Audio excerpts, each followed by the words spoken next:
Há muitos e muitos anos atrás, e ao mesmo tempo agora, num lugar muito longínquo, e ao mesmo tempo aqui, um grupo de homens e mulheres cavalgavam em seus cavalos, subindo uma montanha íngreme, numa noite escura.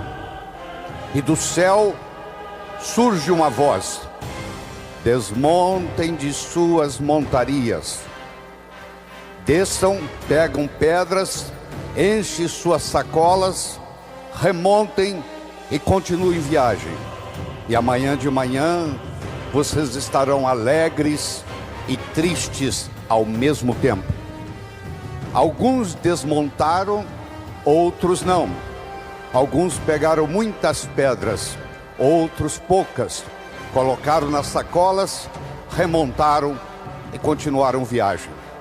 Quando o dia amanheceu, tal qual a voz tinha dito, eles estavam alegres e tristes ao mesmo tempo.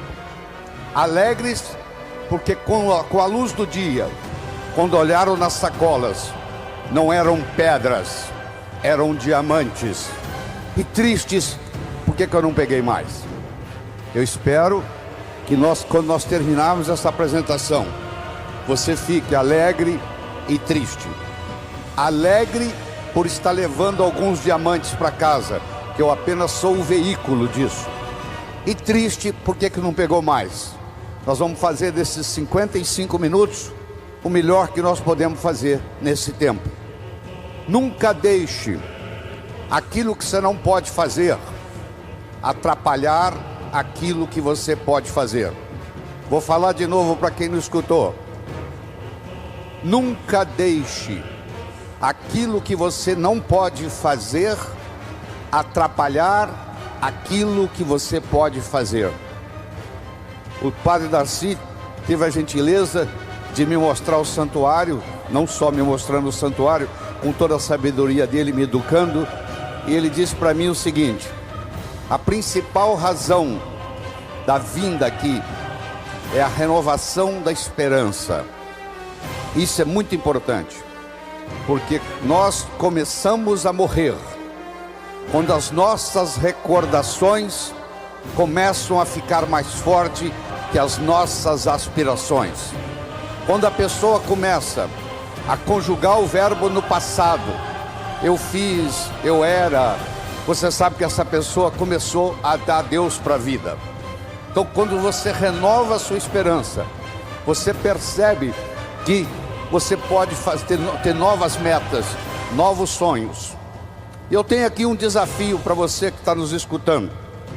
Eu gostaria que você agora pensasse nas 3 coisas mais importantes que aconteceu na sua vida até hoje, desde o dia que você nasceu até hoje.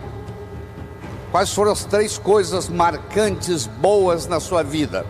Se você tivesse que selecionar 3 momentos da sua vida para representar o seu viver nesse planeta Terra. Teilhard de Chardin, o teólogo jesuíta francês, dizia que o seguinte: nós não somos seres humanos tendo uma experiência espiritual. Somos sim seres espirituais tendo uma experiência humana. Nós estamos passando um tempo aqui na Terra para adquirir uma experiência humana. Temos momentos agradáveis e momentos desagradáveis. Não é à toa que nós nascemos chorando, porque nós sabemos a barra que nós vamos enfrentar na vida. Aqui é planeta Terra, aqui não é paraíso. Se você quiser ser feliz 24 horas por dia, 365 dias por ano, você está no lugar errado. Aqui nós temos momentos felizes e momentos não tão felizes. Faz parte da vida. É como se fosse uma montanha russa. Tem momentos que nós estamos muito bem, tem momentos que nós não estamos muito bem. E você já sabe que se não estiver muito bem, não vai durar muito, vai melhorar. E se estiver muito bom, também não vai durar muito, vai piorar. Se você aprende esse conceito do da montanha-russa, isso ajuda. Mas vamos voltar lá. Você vai pensar em 3 momentos especiais da sua vida, marcantes. Coisas importantes que ocorreram com você desde que você nasceu até hoje. Escolha uma, escolha 2, escolha 3. Eu vou assumir que você já tem na sua mente esses 3 momentos mágicos. E eu vou fazer aqui uma declaração. Pelo menos 2 desses 3 momentos mágicos da sua vida não foram programados. Você se casou um dia, teve filhos, constituiu uma família. O dia que você conheceu o seu esposo, a sua esposa, foi assim? Você levantou um dia e disse assim: hoje eu vou conhecer alguém por quem eu vou me apaixonar, com quem eu vou me casar. Foi assim? Não foi. Você foi a algum lugar, você conheceu alguém, você se apaixonou, você se casou. Se você começar a analisar sua vida, os momentos mágicos da sua vida não foram programados. Você estava fazendo uma coisa e num ângulo de 90 graus, algo aconteceu de mágico, de milagroso.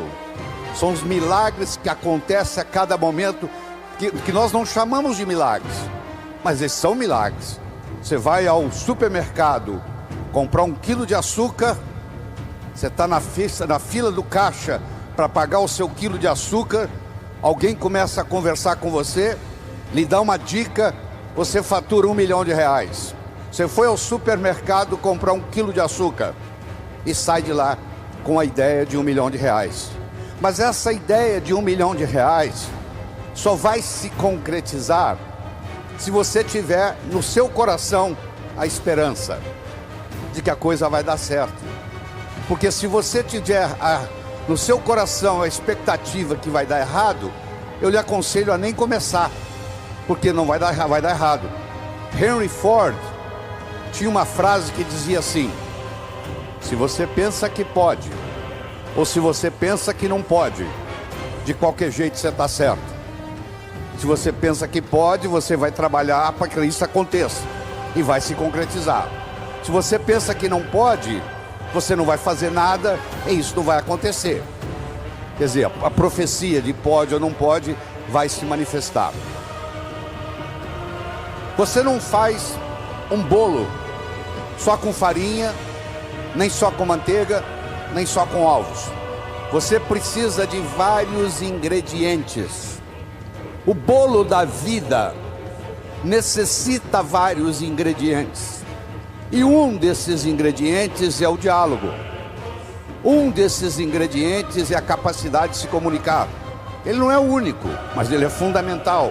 O primeiro ingrediente, eu diria, é o respeito que você tem para com você mesmo.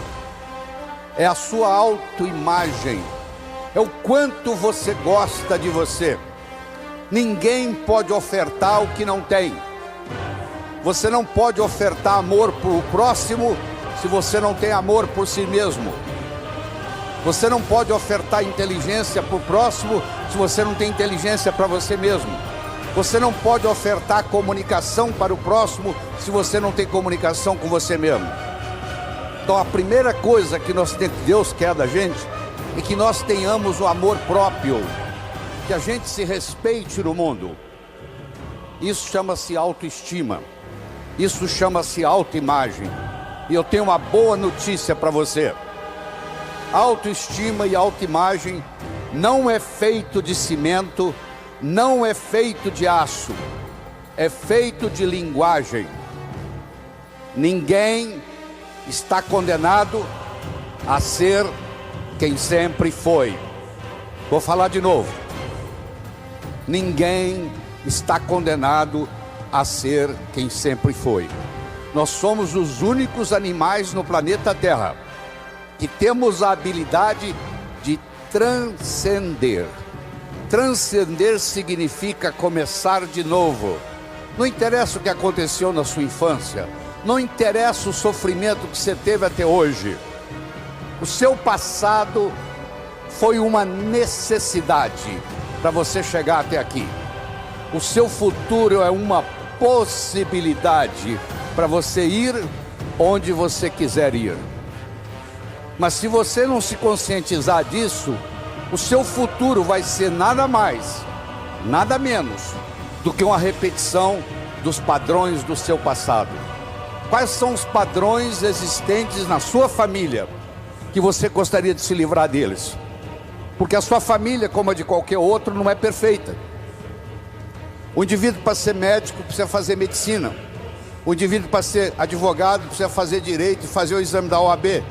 O indivíduo, para ser jornalista, precisa fazer jornalismo.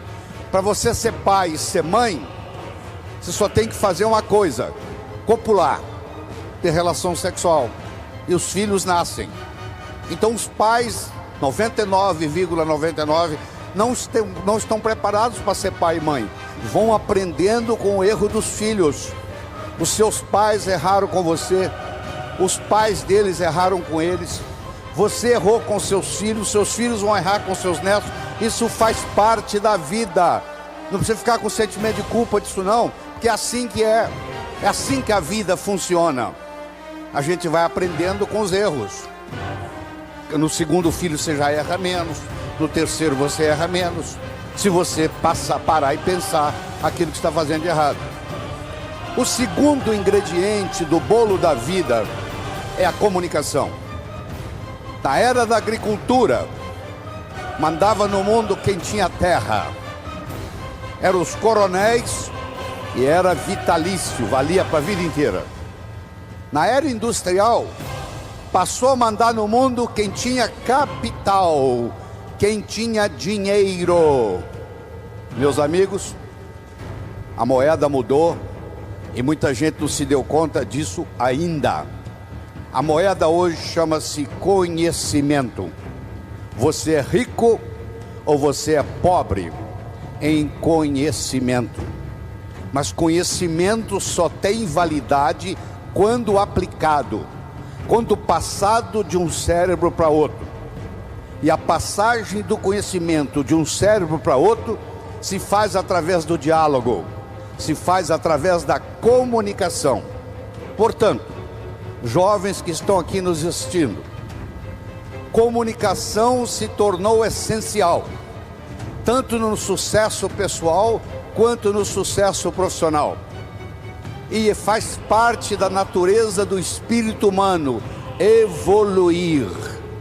Você nunca vai encontrar uma pessoa que vai dizer assim, ó, eu vim aqui pedir uma graça para piorar um pouco a minha vida, porque tá boa demais. Eu acho que Nossa Senhora Aparecida nunca escutou essa solicitação de alguém que venha visitar o santuário, dizendo que a vida tá boa demais e que queria que piorasse um pouco. Faz parte do espírito humano crescer, evoluir. Galgou uma montanha, que procura uma montanha mais alta. E vocês jovens vão ver isso na vida. Você vai atingir as suas metas. Você quer passar no vestibular, passou no vestibular, quer se formar, quer arrumar um emprego, quer ser promovido, quer montar sua própria empresa. E você vai galgando as coisas na vida. Isso faz parte. À medida que você sobe no escalão da vida, talvez o ingrediente mais importante seja o diálogo, seja a capacidade de se comunicar, seja a capacidade de se expressar, seja a capacidade de entender o outro. Então, se você me permite, eu vou apresentar para você um modelo de diálogo que eu desenvolvi. Você vai ver que eu desenvolvi porque você nunca viu isso na literatura. Eu criei um modelo para isso. Deixa primeiro eu conversar com você sobre modelo. Se eu desse de presente para você agora uma pérola, você provavelmente ia colocá-la no bolso. Se eu me encontrar com você semana que vem e lhe der uma segunda pérola, de novo, você vai colocá-la no bolso. Se eu der para você daqui 15 dias uma terceira e última pérola, você vai colocá-la no bolso. Se eu me encontrar com você daqui 6 meses e perguntar: onde estão as pérolas que eu lhe dei? Você vai responder mais ou menos assim: a primeira eu coloquei no criado mudo, A pessoa que arruma lá em casa não percebeu, jogou no lixo. A segunda, eu esqueci no bolso da calça, a calça foi para a lavanderia e a pérola não voltou. E a terceira, eu guardei tão bem guardado que eu acabei escondendo de mim mesmo. Você já escondeu alguma coisa de você mesmo? Você guardou tão bem guardado que você não sabe onde está? Isso acontece com a gente. Se ao invés de eu lhe dar as pérolas, eu lhe desse um fio de nylon e orientasse você para colocar as pérolas no fio de nylon e fizesse um colar e colocasse o colar no pescoço e eu me encontrasse com você daqui 6 meses e perguntasse: onde é que estão as pérolas que eu lhe dei? Você ia responder: estão aqui, eu fiz delas um colar. Meus amigos, as pérolas são ideias.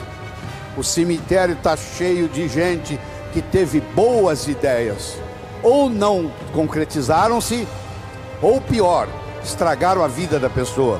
Você não sabe que uma boa ideia pode estragar uma família, uma boa ideia pode estragar uma empresa. Porque mais importante do que a ideia é o modelo para segurar a ideia. Se você conhecer um indivíduo que tem um bom modelo empresarial, se ele mora em Aparecida do Norte, se ele mora em São Paulo, se ele mora em Tóquio, se ele mora em Nova York, se ele mora em Sydney, na Austrália, ele vai se dar bem, empresarialmente falando, porque ele tem um modelo. Então vamos montar um modelo de diálogo. A comunicação tem 3 níveis. O primeiro nível eu chamo de boca-ouvido. O segundo nível eu chamo de cérebro-cérebro. O terceiro nível eu chamo de coração-coração. Vamos começar com o primeiro nível. Boca-ouvido. Deixe-me primeiro fazer uma distinção para você. Ouvir e escutar não são sinônimos. Você ouve com o ouvido, você escuta com o cérebro. Você já foi alguma vez num restaurante e pediu ao garçom para lhe trazer uma água com gás e ele lhe trouxe uma água sem gás? Ou você fez uma solicitação e ele lhe trouxe outra? Aquele garçom, naquele momento que ele recebeu o seu pedido, ele estava operando no nível 1. No nível 1 ninguém é promovido. No nível 1 você não conquista as pessoas. No nível 1 você não vai para frente na vida. Não interessa a nota que você tirou na escola, isso não faz diferença. Porque a escola lhe passa informação. A vida lhe exige competência de ação. Imagine você indo a Guarulhos e lá tem uma aeronave se preparando para decolar São Paulo, Nova York. E você entra na aeronave para fazer esse voo. E da cabine do piloto, o piloto fala assim: senhores e senhoras, eu não sou piloto, mas eu tenho muitas opiniões e já li muitos livros de como pilotar um avião. Você ficaria na aeronave? Não. Você não quer saber quantos livros o piloto leu. Você quer saber se ele tem competência de tirar a aeronave do chão, voar com ela e aterrissar são e salvo em Nova York. A vida exige da gente competência de ação. O que cai na prova não cai na vida. Se você observar na sua cidade, você vai encontrar indivíduos que eram CDFs, que eram estudantes brilhantes e hoje são pessoas que estão perdidas na vida. E você vai encontrar também pessoas que eram estudantes medíocres e hoje são excelentes empresários, estão contribuindo para o bem-estar da comunidade. Por que isso? Porque esses segundos, eles sabem dialogar com o mundo, eles sabem dialogar com a sociedade, eles aprenderam, talvez até intuitivamente, o poder da comunicação. Então, se você me permite, eu vou começar a trabalhar nesse modelo do nível 1, boca-ouvido, nível 2, cérebro-cérebro, nível 3, coração-coração. Deixa eu primeiro fazer uma afirmação. Nós só chegamos ao coração das pessoas passando pelo cérebro. Não tem outro caminho. É fácil você gostar de quem você gosta. Eu quero ver você gostar de quem você não gosta. Você faz uma decisão assim: a partir de hoje eu vou gostar de quem eu não gosto. Essa decisão é puramente do pescoço para cima. É uma decisão que não vai levar a nada. Porque se você não gosta da pessoa, fica difícil chegar no coração. O caminho para você pode até... Você tem que entender a pessoa, entender a problemática dela, entender de onde ela está vindo, por que ela atua daquele jeito. Aí, finalmente, você aceita a pessoa e chega no coração. Quando você está operando no diálogo, no nível 1, não acontece nada. É o pai que está dando um sermão para o filho. E entra num ouvido e sai no outro. E o pai não percebe que ele vem falando isso há 5 anos e não funcionou nada. Pelo contrário, o filho até ficou rebelde de escutar o pai falar aquilo. E o pai não se dá conta que aquilo não é diálogo, que é um monólogo que ele está falando para o vento, porque está entrando no ouvido e saindo no outro. Você deve conhecer um ditado popular que diz assim: a palavra convence, o exemplo arrasta. A palavra convence, o exemplo arrasta. O melhor modo de você educar seu filho não é com sermão. Isso não é diálogo, isso é monólogo. O melhor modo de você educar seu filho é com exemplo, dando exemplos. Aí a água mole em pedra dura, tanto bate até que fura. Ele vai vendo o exemplo daquilo que você quer que ele seja, ele vai observando aquilo todo dia, chega uma hora, ele e ela incorpora na estrutura psicológica. E como eu disse quando eu estava sendo entrevistado aqui na televisão, um pai de 45, uma mãe de 45, que conversa com um filho de 15, ela tem que entender que o filho de 15 nunca teve 45, e uma mãe de 45 já teve 15 anos. Então é função do pai, da mãe, descer ao nível do adolescente, para poder haver uma comunicação. Eu só posso me comunicar com vocês se nós fizermos uma conversa que interesse vocês. Não tem outro jeito. Eu tenho que ver o interesse de vocês e começar a fazer um assunto que interesse a vocês. Então eu tenho que fazer de acordo com o seu interesse, não de acordo com o meu interesse. Eu vou fazer a vitrine da minha loja não de acordo com o meu gosto, de acordo com o gosto do cliente que eu quero atrair. Ah, mas eu tenho uma loja, eu tenho uma cunhada que é decoradora interna, ela fez uma decoração muito sofisticada. Que produto que você vende? Aí eu vendo produto popular. Então você agora está com um problema sério. Quem gosta da vitrine entra, não encontra o produto que quer comprar. Porque quem gostou da vitrine sofisticada quer comprar produto sofisticado. E quem compraria o seu produto? Olha na vitrine, não tem coragem de entrar. Pronto, aquela vitrine tão bem organizada que a sua cunhada fez porque é decoradora interna, está atrapalhando o seu negócio. No diálogo, na comunicação, nós temos que modificar um pouquinho aquela frase que você conhece, que não é da Bíblia, tá? Quando eu falar, você vai falar, isso está na Bíblia, não está não. A frase é assim: faça aos outros o que você gostaria que fosse feito a você. A verdade não é bem essa. Faça aos outros o que os outros gostariam que fosse feito a eles. Se eu convidar você para jantar na minha casa em São Paulo, eu não vou lhe servir o meu prato favorito. Pode ser que você nem coma. Eu vou perguntar o que você gosta. Se eu quero agradar alguém num processo de diálogo, eu tenho que ver o que a outra pessoa quer ouvir.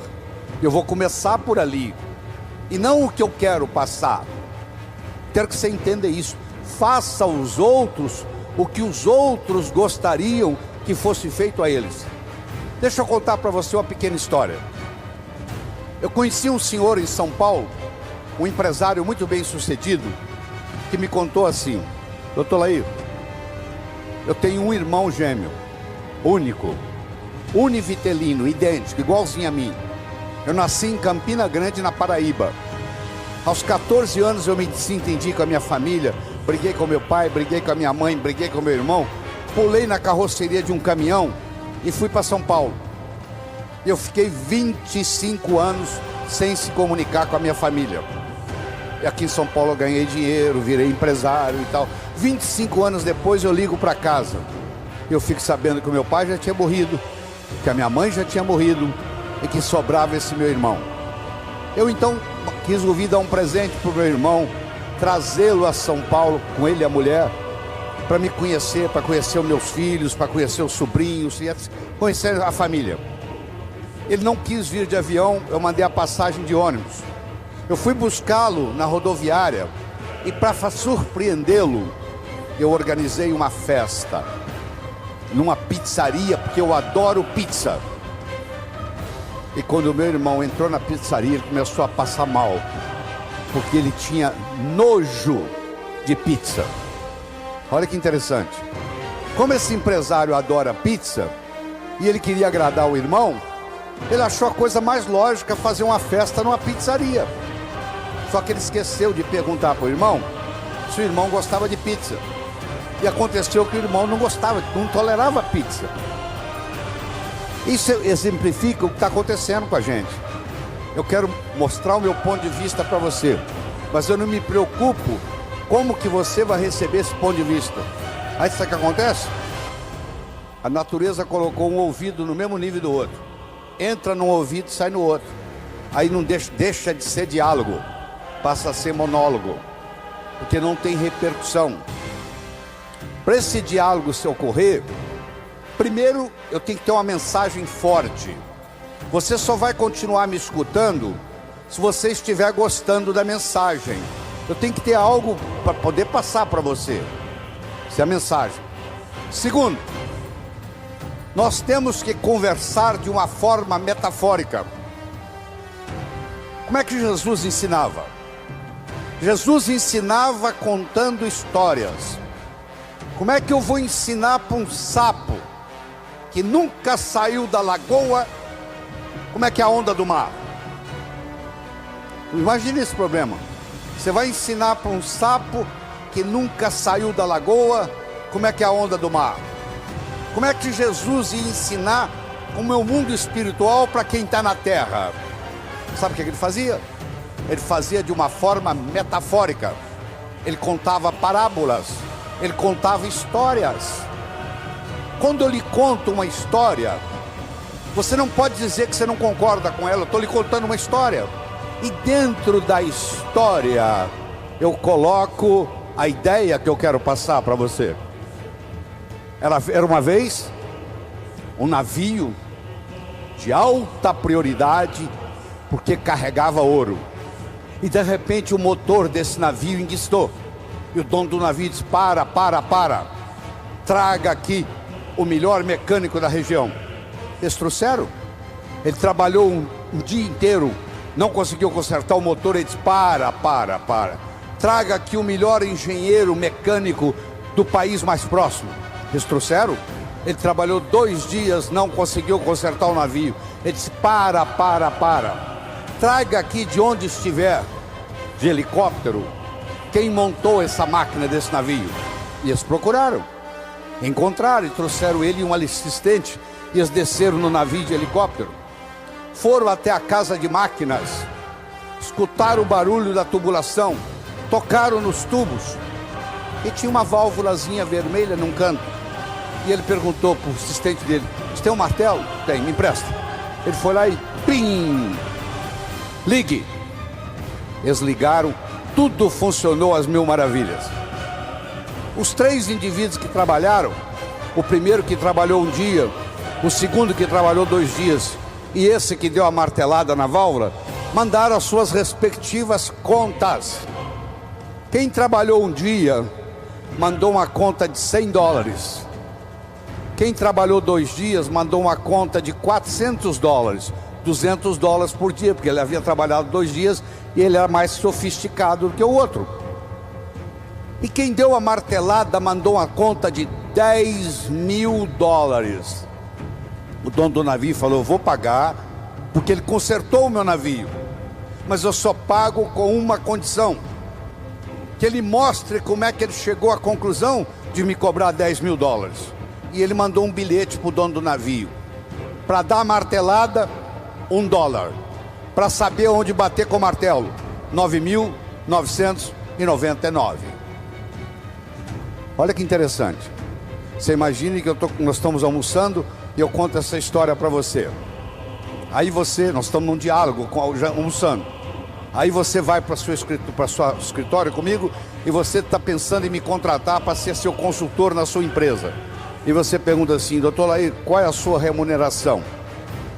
E eu falo um preço elevado. Ao invés dele falar, que você falar é caro, você vai pensar assim: esse cara sabe onde bater com o martelo. Eu preparei o seu cérebro para escutar o meu diálogo com você. Através de quê? Através de uma história. Através de uma metáfora. A pessoa que sabe dialogar, ela conversa metaforicamente. O político que ganha a eleição é um contador de histórias. O padre que faz o sermão que agrada a todos é um contador de história. Porque quando você está contando uma história, a mente crítica baixa.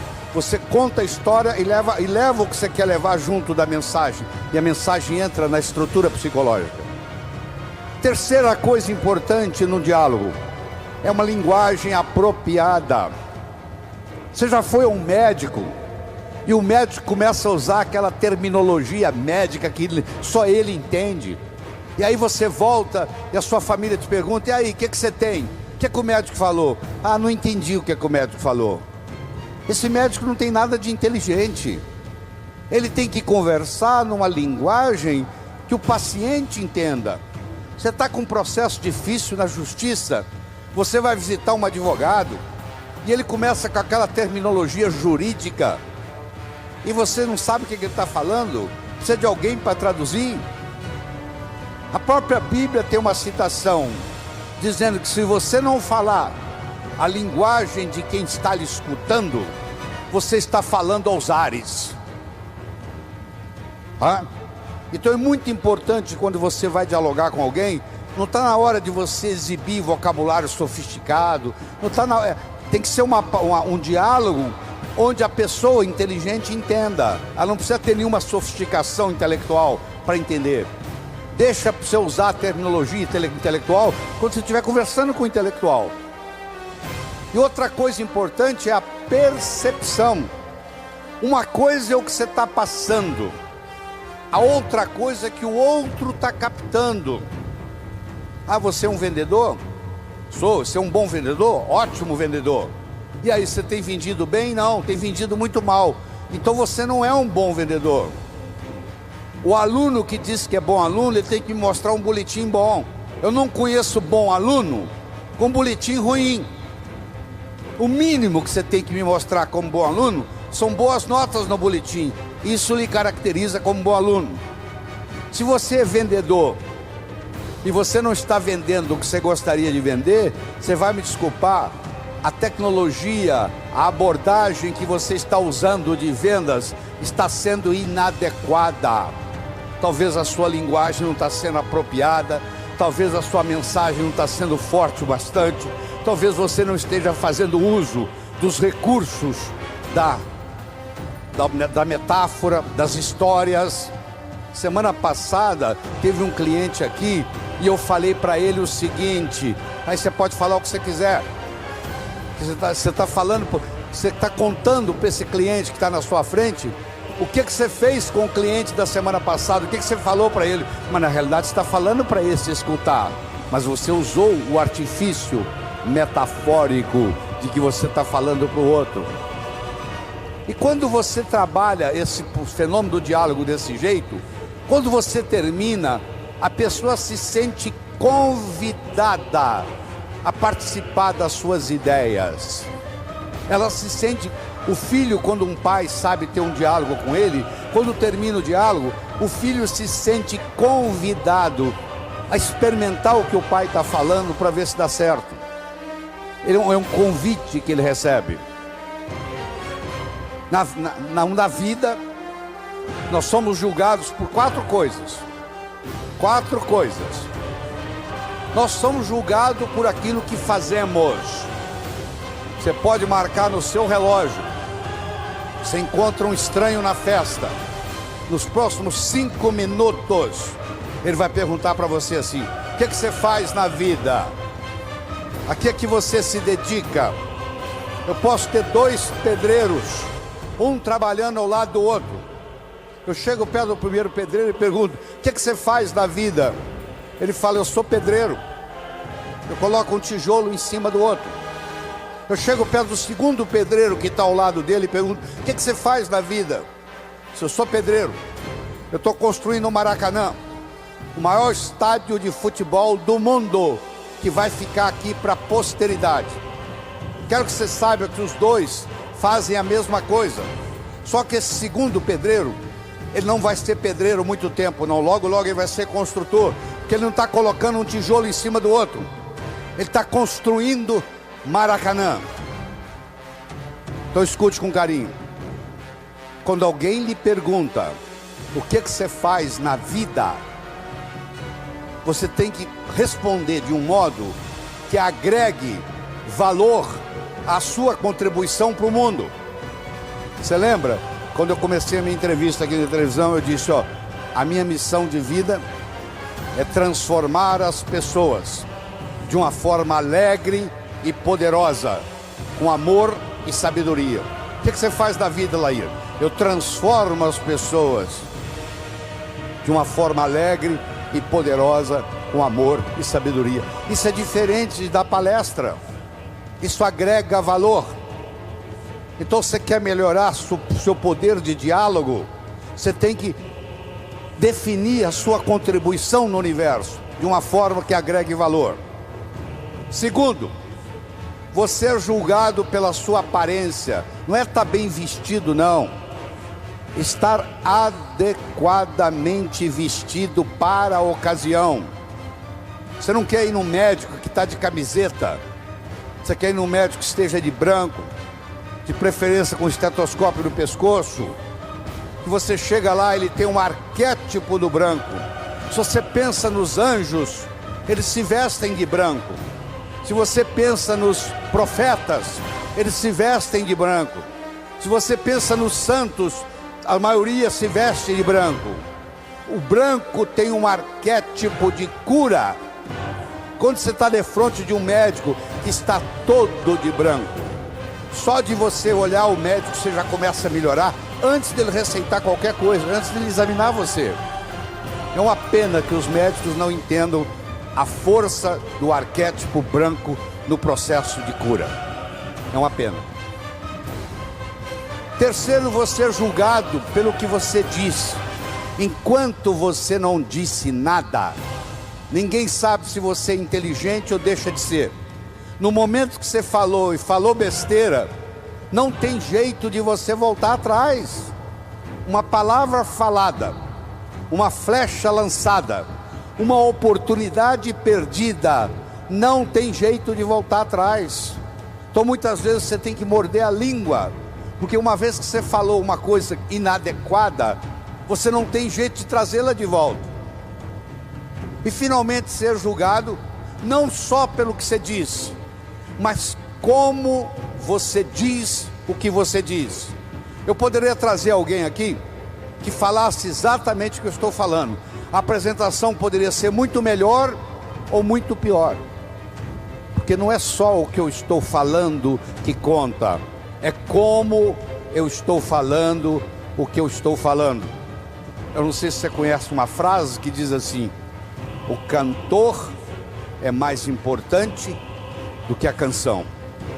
Se você tem um cantor favorito e ele canta uma música que toca o seu coração, aquela mesma música, aquela mesma canção cantada por um cantor que você não gosta, vai ter um impacto diferente. Então nós somos julgados pelo que fazemos, somos julgados pela nossa aparência, somos julgados pelo que dizemos e somos julgados como dizemos o que dizemos. E nessa parte do diálogo de como dizemos o que dizemos, vem o modelo que eu estou discutindo com você, que tem um nível 1, que não acontece nada, que você está perdendo tempo, que é o boca-ouvido, é o que você pede o garçom uma água com gás, ele traz uma água sem gás, porque entrou num ouvido e saiu no outro. Quando ele chega lá na cozinha, ele já não sabe o que ele vai trazer. E muitas pessoas trabalham nesse nível e não vão para frente na vida, porque comunicação é essencial. Hoje, se você tirar a comunicação do mundo, você destrói o mundo, porque a informação só tem validade quando ela passa de um cérebro para outro, e ela, para passar de um cérebro para outro, tem que ter algum tipo de diálogo, senão não tem jeito. Eu disse para você que o bolo da vida tem vários ingredientes. Nós começamos falando da autoestima, estamos falando da comunicação, do diálogo. Deixa eu tocar um pouquinho nos outros. Outra coisa importante para você jovem que está nos assistindo, e é jovem de qualquer idade, tá? Juventude é uma coisa que você decide. Eu tenho 65 anos de idade, tá? Mas tenho uma energia de jovem. O que eu vou fazer na vida está para frente ainda. Já fiz muita coisa, mas o que eu vou fazer muito mais ainda está pela frente.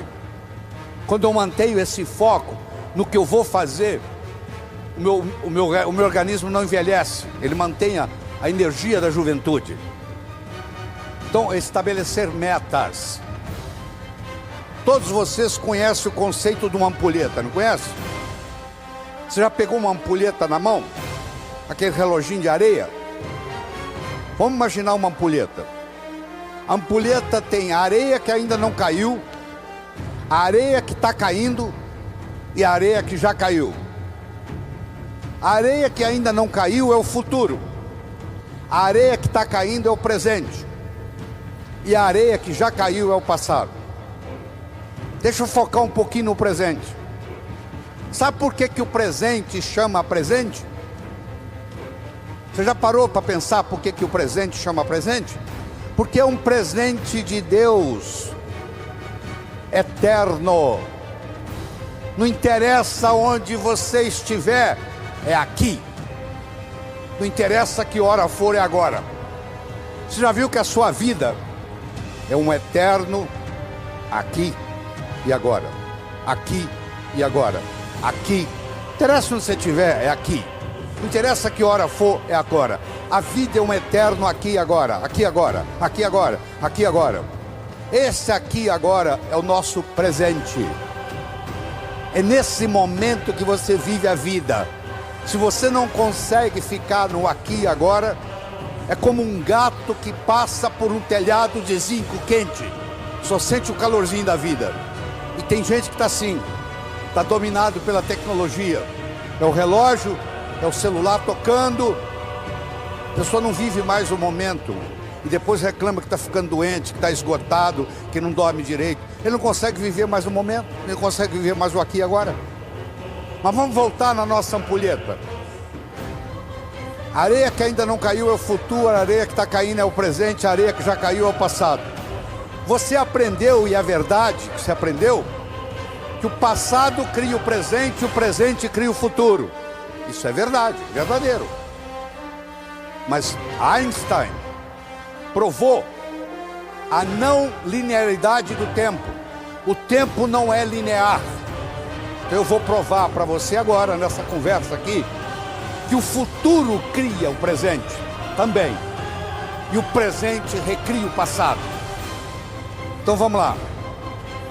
Se você comprar na segunda-feira uma viagem de volta ao mundo para daqui um mês, eu lhe garanto que a segunda-feira já começa a ficar mais interessante.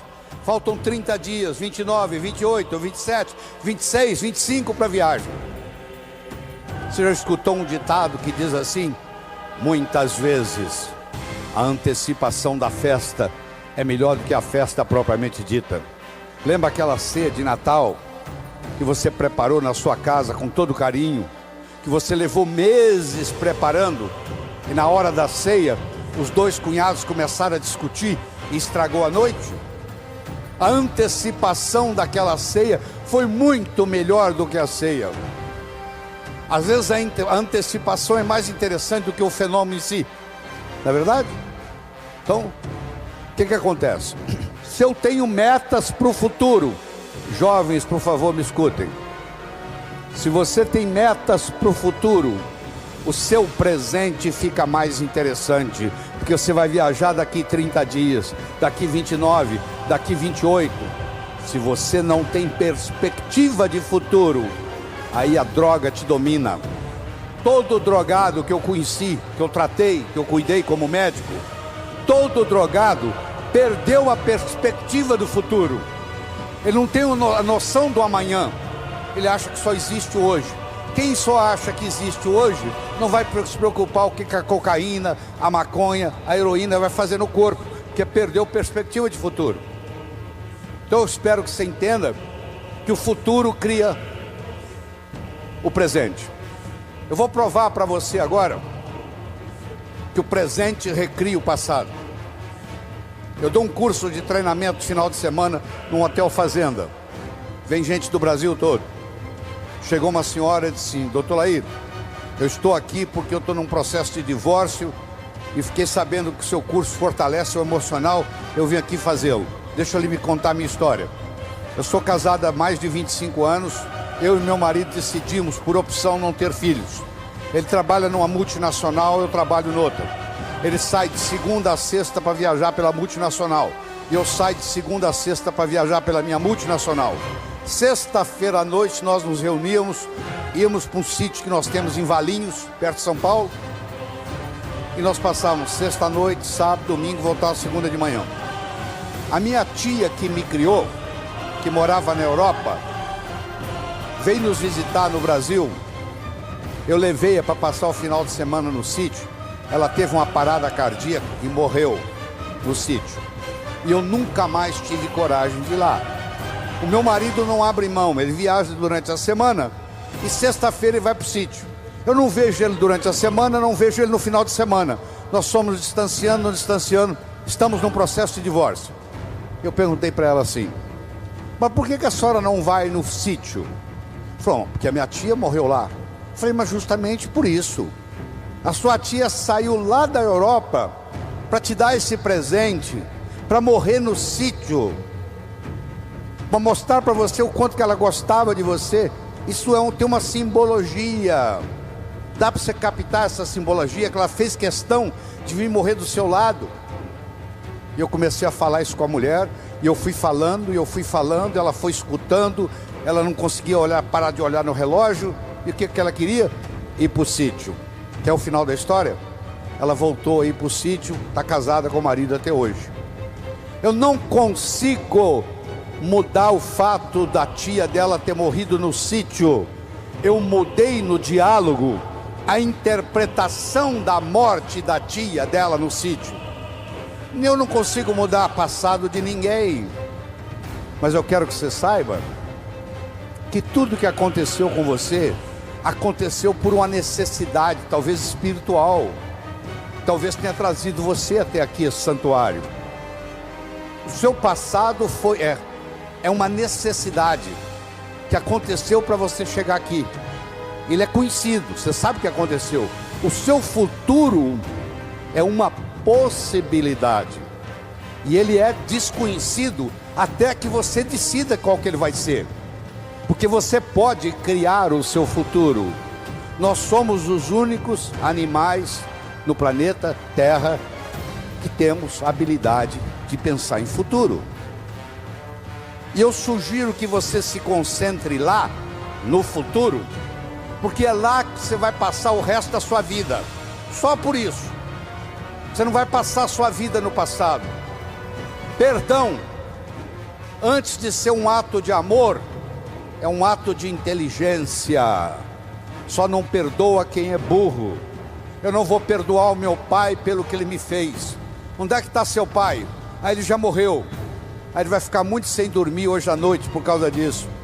O fato de você não perdoar o seu pai é mais ou menos assim: eu vou tomar o veneno para matar aquele cara, mas eu tomo o veneno. Isso não é tão ridículo, não é? O cara vai tomar o veneno para querer envenenar o outro. Quando eu tenho ressentimento do meu pai, Quando eu tenho ressentimento da minha mãe, primeiro eu vou ter ressentimento de todos os homens e todas as mulheres no mundo, que isso vai repercutir. Cada vez que eu encontrar um homem, vai lembrar do meu pai, eu vou ter problema. Cada vez que eu encontrar uma mulher, eu vou lembrar da minha mãe, vai ter problema. Então, se você perdoar o seu pai e perdoar sua mãe incondicionalmente, só pelo fato dele ser seu pai e pelo fato dela ser sua mãe, não é a pessoa em si, não. Eu estou querendo que você perdoe o arquétipo pai. Eu estou querendo que você perdoe o arquétipo mãe. Não é que agora você perdoa a sua mãe, você tem que trazê-la para morar com você, não. Você que tem que terminar e dizer, ó, o que você fez foi feito, você fez o... Eu lhe garanto que os seus pais fizeram o melhor que eles sabiam fazer. Não fez melhor porque não sabia. Eles não sabiam o que eles não sabiam. No momento que você perdoa, isso é mágico no seu corpo, porque isso muda tudo. Isso muda a sua energia, muda a sua capacidade de ganhar dinheiro. Se você tem ressentimento do passado, você cancela o seu futuro, você não tem perspectiva de futuro. O ressentimento do passado não deixa você ter perspectiva de futuro. Então eu espero que você aproveite nesse lugar sagrado que nós estamos, nesse santuário, que você, num momento de visita, que você está visitando alguma das repartições aqui, que você pense nisso. Pô, o doutor Laíbe falou isso, deixa eu refletir. Eu quero, Virgem Maria, eu quero Nossa Senhora Aparecida, que me perdoe, que deixe o meu coração se abrir. Deixa eu perdoar os meus pais incondicionalmente. Não interessa o que eles fizeram ou deixaram de fazer. No momento que você fizer isso, seu coração vai se abrir. E essa renovação de esperança que o Padre Darcy me ensinou, vai encher o seu coração. E a sua viagem aqui vai ficar inesquecível. Que vai ficar um antes e vai ficar um depois. Eu estou chegando ao final, eu ainda tenho 5 minutos. Eu gostaria de terminar contando uma história. Era uma vez um escritor que morava à beira-mar. Ele tinha por costume caminhar na praia de manhã, e à tarde e à noite ele escrevia. Uma manhã ele estava caminhando na praia e de longe ele avistou um jovem que dançava na areia. Aquilo despertou a curiosidade dele e ele se aproximou. Quando ele se aproximou, ele percebeu que o jovem não dançava. O jovem estava jogando coisas no oceano. E ele perguntou: o que você está fazendo? E o jovem respondeu: a maré está baixa, o sol está quente, essas estrelas do mar estão morrendo desidratadas na areia. Eu estou jogando-as de volta ao oceano. Meu jovem, diz o escritor, será que você não entende que existe centenas de quilômetros de praia, centenas de milhares de estrelas do mar na areia? Você jogar uma ou outra de volta ao oceano não vai fazer diferença nenhuma. O jovem foi lá, pegou uma estrela do mar, jogou no mar, olhou para o escritor e disse: para essa eu fiz diferença. O escritor foi para casa. Naquela tarde ele não conseguiu escrever. Naquela noite ele não conseguiu dormir. Na manhã seguinte ele levantou cedo, se juntou ao jovem e começou a jogar estrelas do mar de volta ao oceano. Eu não sei o que você vai fazer com esse material que você acabou de escutar, mas eu posso lhe dizer uma coisa: tudo vale a pena quando a alma não é pequena, já dizia Fernando Pessoa. Se um de vocês captar isso aqui, já valeu a pena eu ter vindo aqui falar essa manhã. Eu espero de coração que novos caminhos se abram à sua frente, que o vento sopre levemente às suas costas, que o sol brilhe suave.